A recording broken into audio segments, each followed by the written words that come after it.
everyone, I'm Cheryl and welcome to the Sewing Room channel. I get requests all the time for scrap buster projects, and if you're like me, you've probably got scraps all over your sewing area.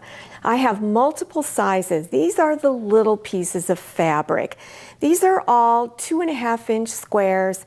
I've got 16 of them that are stitched together. There's also a larger piece of fabric on the back. I use cotton batting. You can also use Insulbrite and cotton batting, and if you want a loop to hang it with, I can show you how to do that too. All right, let's get started. Because you'll be stitching through many layers of fabric, I highly recommend you use a presser foot like this called a walking presser foot, and it helps to feed multiple layers of fabric through your machine evenly. If you use a regular or standard presser foot for your machine, you're probably going to get stretching and pin tucks in your fabric. Now your scraps may be a variety of sizes. These are just leftover squares from other projects, and they're all different sizes. I don't like to layer more than 4 pieces of fabric on top because your rotary cutter may not be able to go through it. So I'm just going to stack my fabrics up like this.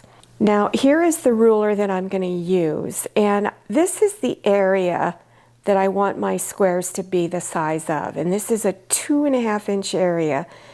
I have this little piece of paper on the 2.5-inch line on this edge and this edge, and I want to center this over my fabric. So get it in there as best you can, and now I'm going to cut this edge and this edge.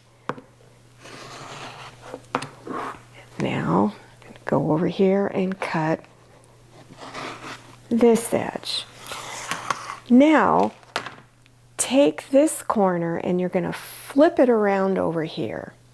Or if you have one of these little turning tables, you can just turn the table to where it's like this. So this is the 2 previous cut edges. I'm going to put my 2.5-inch lines on the previous cut edges.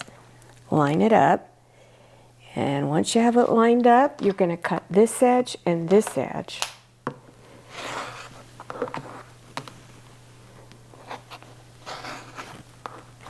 And there you have your 2.5-inch squares. So for this pot holder, you're going to need 16 2.5-inch squares, and you'll put 4 in each row. And you'll stitch each row together separately. So take your first take your first 4 squares and bring pretty sides together. That's called the right sides. And stitch a 1/4-inch seam. Then unfold it, take your next square, put it on top, stitch a 1/4-inch seam, and then add your last one on. So after you've got them all stitched, you want to go ahead and stitch all 4 rows in each row together. Then you want to go to your ironing board and press the seams. So you want to press it flat like this on all of the 3 seams in each row. Then take the strip, and I'm going to keep it up like this, and I want to push these seams all in one direction. So take your iron, now don't stretch your fabric, and gently push against those seams. Then when you're done, they should all be going in one direction.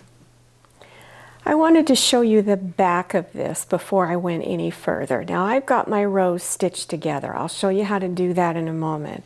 But before you stitch them together, you want the seams in each row going in the opposite direction of the other row. So for instance, the seams in this row here are going to my left, the seams in this row are going to my right, and then it just keeps going back and forth like this. So once you have all of the pressing done, then you're going to take 2 of the rows and bring pretty sides together. And you're going to match up your seams. So the seam on the bottom will be going in the opposite direction of the seam on top. And when you press your finger over that seam, it's going to feel flat. If it feels lumpy and bumpy, it's not lined up correctly. I recommend that you put pins at each of the seams to hold it all in place, then stitch a 1/4 inch seam. After you've got that row stitched together, then continue stitching all of the other rows on. So after stitching the rows together, then go ahead and press the seams, all 3 of these seams like this. Then from the front side, you're going to press, pushing towards those seams to get them all to go in one direction. And it doesn't matter if it's going north and south or south and north. If you want to put a loop on it so you can hang it on a little hook, cut a piece of fabric that's 4 inches long by 1 1/4 inches wide. And then you're going to take the 2 side edges and bring them in towards the center and then press. Then fold it together like this and press. And then when you're done, you stitch right across that folded edge. Now start layering your cotton batting with your fabrics. Now I'm using 2 layers of cotton batting that are cut the same size as my top piece. This came out to be about 8.5 inches. You can either use 2 layers of cotton batting or 1 layer of Insulbrite and 1 layer of cotton batting. It's up to you. The Insulbrite is a product that helps to block some of the heat. So once you've got those down, then go ahead and place your potholder front side fabric and have the pretty side facing up. Then take your loop and you're going to pin it right in the center. Then take your fabric for the back, which is cut the same size as all your other pieces.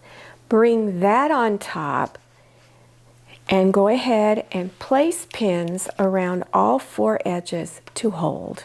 Here's the edge where my loop is pinned down. So I'm going to go down to the opposite edge. And down here at the opposite edge, I want to indicate an area that I will not stitch over. So I need an opening big enough so that I can turn it front side out. So where I want to stop stitching is I have 2 pins there. Over here is where I'm going to start stitching. So back stitch, then stitch down towards this edge. When you're a 1/4 inch away from this edge, leave your needle down, lift your presser foot, turn the potholder, lower the presser foot, and continue stitching a 1/4 inch wide seam all the way around. When you get to the 2 pins, back stitch again. So after finishing your stitching, go to each corner and cut some of the fabric off. You want to cut it down to about 1/8 of an inch wide. So go ahead and cut across at an angle. I like to take a little bit more off of each little side, not a lot. So go ahead and do that at all 4 corners. Now go through your opening and turn it front side out. If you're having a hard time getting your corners to come out, you can always take a straight pin and just tug on it to get them to come out. Now try not to tear or snag your fabric. Once you have your corners out, then go to your opening and you're going to turn the edges inside on all the fabrics. Turn them all inside. Then pin them together. After pinning them all together, then stitch across this edge to close up your opening. So here's one I've got all completed, and you'll notice down here at the bottom, this is where my opening was. Here are the stitches that are closing it up. One other important step that you need to do, because it'll keep the cotton batting from coming apart and shifting around inside of your potholder, and that's to do some quilting stitches. One of the easiest ones to do is just something called stitch in the ditch. And this is where you just stitch right over the seam on all of the seams, going across this way too. Or if you don't want to do that, you could just stitch from one corner to the other corner and then here. Now this is just a straight stitch pattern, but you can also use something called a serpentine stitch. Most of your computerized sewing machines have this stitch on there, and you will have to probably widen the stitch and lengthen the stitch. So always do your decorative stitching on a test piece of fabric so you can get all of the settings to your liking. There are many different ways to finish off a pot holder, many different ways to cover the edges of your pot holder. This is just one way. It's one of the simplest ways to do it. So if you want to learn other methods for finishing the edges off, I'll have a link down below your YouTube screen. Also, if you want to learn more about quilting stitch patterns for beginners, I have a link down below for that also. So scroll down to the description section, click on the word show more or just the word more, and that section will expand open and you will see all kinds of links. Now, if you want to explore more different pot holder ideas, here's some of the things that you can find down below in the description section. You can learn how to do easy flower applique. Here's a couple of more pot holder patterns, decorative towels, even little pin cushions, sachet bags, and drink coasters. These are all scrap buster projects. I also want to remind you to follow me on Instagram and make sure you check out my Facebook page. Thank you so much for watching. I'll see you next time, and happy sewing.